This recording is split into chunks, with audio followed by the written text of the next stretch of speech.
Hey traders, this is Nelson, and today I know it says Tuesday on my thing over here, but it's actually Monday over there.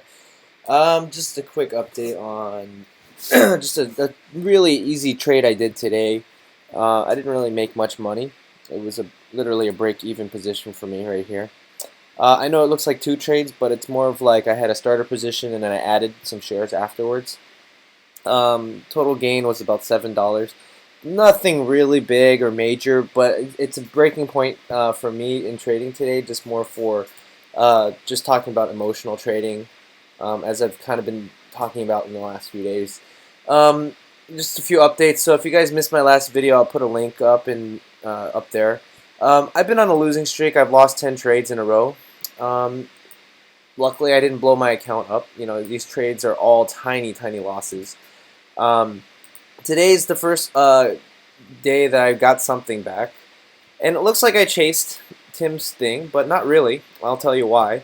I came into today. First of all, I took out everything from my E-Trade account, so I only have like, if you look at my E-Trade account now, it's like 200 bucks left in it. I did that for the sole purpose of knowing that one, E-Trade sucks me up on commissions, and I tend to overtrade. So just these two things. I am taking my money out of E-Trade because I just need to control myself from spending that money into some stock that I'm not particularly strong with yet. Plus, my risk reward just sucks when I'm on E-Trade. Just because you enter a stock, you're already down a few pennies, and just that kills your risk reward, and it fucks up your mind in terms of how your thinking goes. So I'm sticking with IB for now because it's got cheaper commissions for me. So that's just me personally. It's different for everybody. So anyways, I looks like I made two trades here. I only made one. Okay, my position was only 500 shares. My entry's at 408. Let me tell you where I entered at and why I entered it. Earlier today, yeah, I was out dinner late night with another trader friend of mine. He's a broker and everything. And I got back home and it was about, I guess here, 10 o'clock-ish or something, or whatever, not 10, it's 11 something over my side. But I'm watching the market and I'm just like going through my watch lists over here, just seeing what's up, and also on the market movers here. And on top of that, then I go and check into the chat room to see who's buzzing what. I have my music on, Final Fantasy. Helps calm the nerves.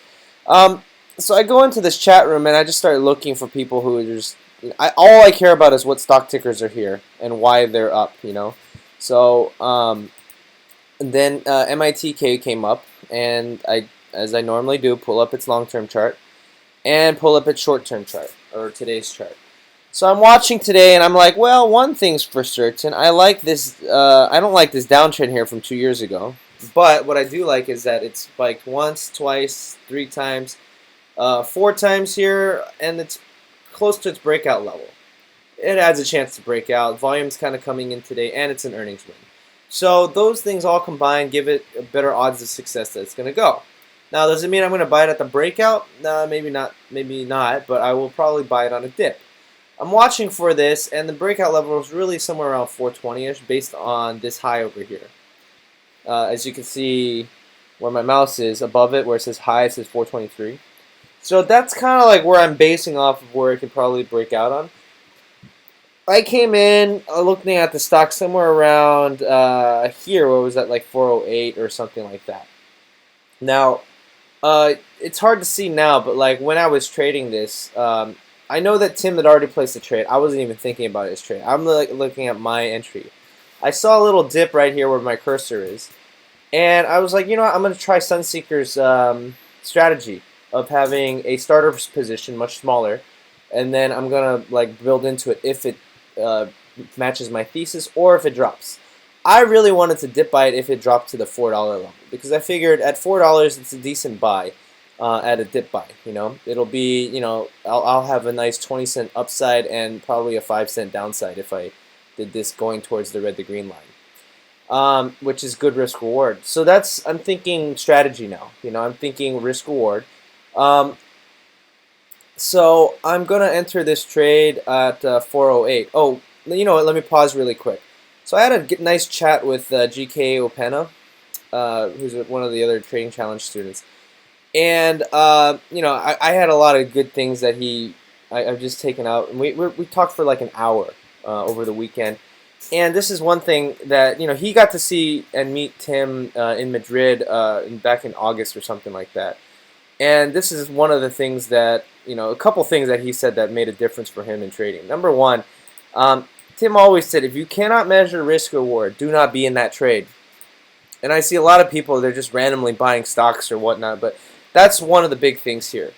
The other thing that Tim's thinking is, as well, is, I didn't write it here, but if it doesn't fit Tim's pattern, Tim just is like, nope, I don't want that. That's boring. Why are, you know, just like in the webinars where he's just like, nope, that chart's boring. Oh, it's a bunch of bag holders. I don't want it. It's a crow chart. I don't like it. You know, he'll go through all these things and just be like, nope, nope, nope, nope, nope. Ah, this one maybe. I'll put it in my watch list. Like that's how we need to be thinking. Like we need to be thinking, no, I don't want to trade this more often than none. Only if it's something impressive that you want to pick out. So today, this impressed me because it was a nice morning spike and it was starting to dip. You know, and the time of day that we're trading this, which by the way, look at Tim Line DVD, is still in the morning, and it has a chance to continue to break out. You know, so I bought it on the second dip. There was a little mini panic right here at 408, and the funny thing was that's actually even better than Tim's entry point. He bought at 409, somewhere over here. I didn't even look at his trade. I'm trading this for myself now. As it goes up, and I had a starter position here, and I told myself if it dipped to 4, I'd go to my full position, and if it went down to red-green line, I would be out. So that's my risk down here, and the reward would have been at around 423, but I'm looking for it to blow past that to the 430s. Kind of similar to what Tim was thinking. So the stock did go, and lo and behold, it resisted at 423 something, whatever's. And I held through all this because it was maintaining its, I think Tim added over here, but it was maintaining its chart up until this point. If you put your hand over the screen from here to the right, it looked like it can continue uptrending. So I held onto that. Then it panicked down to here, to the 412s, and I added into my position because I figured, okay, if it's going to hold into this, I'll do my add here and go to my full position and raise my risk up to the 410. You know, so now I've got 2 cents of downside, and if it drops below 410, I'll break even, literally break even. So no matter what, I can't lose on this thing. If it drops to 409, whatever, I lose a penny a share on a, you know, small 500 share position. It held this consolidation and it parked up here. I think Tim finally sold out over here. I was thinking, should I hold it? I don't know. It's not convincing, and this is a lower high now, as to here. So just being that, and being that it's midday and it's prone to fading, I was just like, nope, I think I better be out. There's not even enough volume on this. It's not doing it. And since Tim sold out, knowing that because it's not so liquid, Tim subscribers who are following could also punch in and slightly panic the stock. So I basically punched out over here and got out for pretty much with the $7 gain. It's essentially a scratch trade, but you know, it's a nice thinking, and I just wanted to share this with everybody. The other thing I wanted to talk about, you know, you'll see time and time again, lots of people in this Tim alerts. They're gonna be like, I'm gonna long this stock. There's other plays happening today, and I feel like it was me last week. You know, let's take a look at XOMA. A lot of people are trading this right now. Like, it was an earnings winner. You know, let me go to the 420-day chart, or yeah, you know, whatever. This is good. So 20-day chart. Here was the earnings run right here. You know, but then when it reported bad reaction to earnings, it just tanked. I mean, at that point, it's not on my watch list anymore. I don't even want to think about this stuff. It's no, like, you're gonna get bag holders holding it all the way up, and it's just no good for me. The only reason why it's up today is probably because of this short squeeze. Now, I'm sure people who bought in on this can probably bank on it, but it's a stock I'm just going to have to say no to. You know, I mean, yeah, you can try to buy it on a dip, but it's not your typical pattern. And if it's not a pattern trade, take it out. Like, don't even think about it. A lot of people are chasing it here and there, and yeah, you probably get lucky. But, you know, over the weekend, I watched Tim Grittani just get squeezed out of this, you know, as he was trying to do a short based on one of his patterns, and he lost 50K. It's on Tim Grittani's new DVD, Disc 3, I think, Chapter 9. But you watch it and you're just like, he was not being disciplined in his trading, and because of that, it caused him to lose. Uh, him losing 50K, me just losing measly 500 bucks over the last week. Okay, so um, I see people in the chat room right now. First of all, it's midday. Why would you even want to trade this? Okay, there's no way it's going to try to break out here and go for a breakout. Midday, everybody goes out to lunch. Liquidity is low. All right, you want to set this up for the next day. But the question is, like right now, it's at 160 something. You know, how high can it go? What are you going to get? 10 cents a share?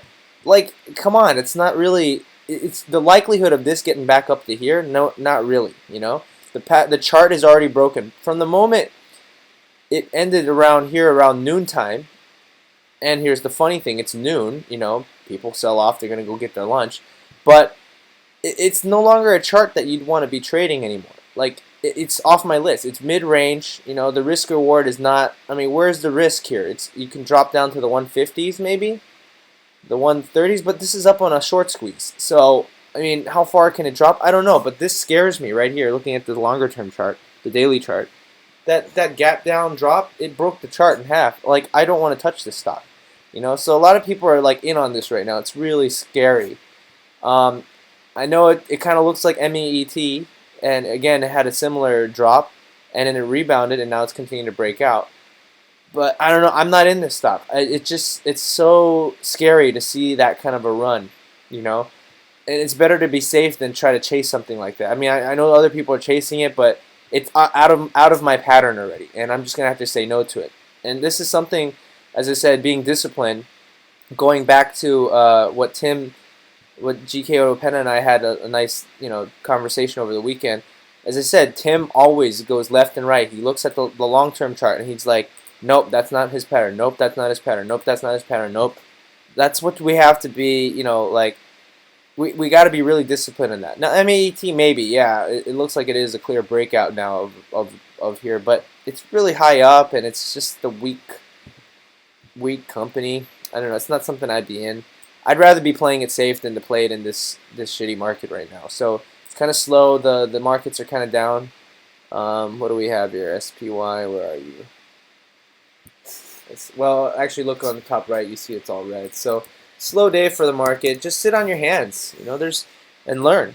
I don't want to be losing any more than anybody else. Today markets are down, and so yeah, I just wanted to put this out there to hopefully inspire some people to be like, there is hope, even though you make a small gain afterwards. It's not about the gains; it's more about the lessons that you learn. This was a $500 lesson from me, essentially, to tell you guys today about something that I think is far more valuable.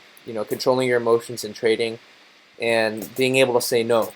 Even on plays that everybody else is rallying and you feel like you're missing out, just say no to it. If it doesn't fit your pattern, you're not going to trade comfortably into it, and you're not going to trade with a solid head over your shoulders. More importantly is to have that to be successful.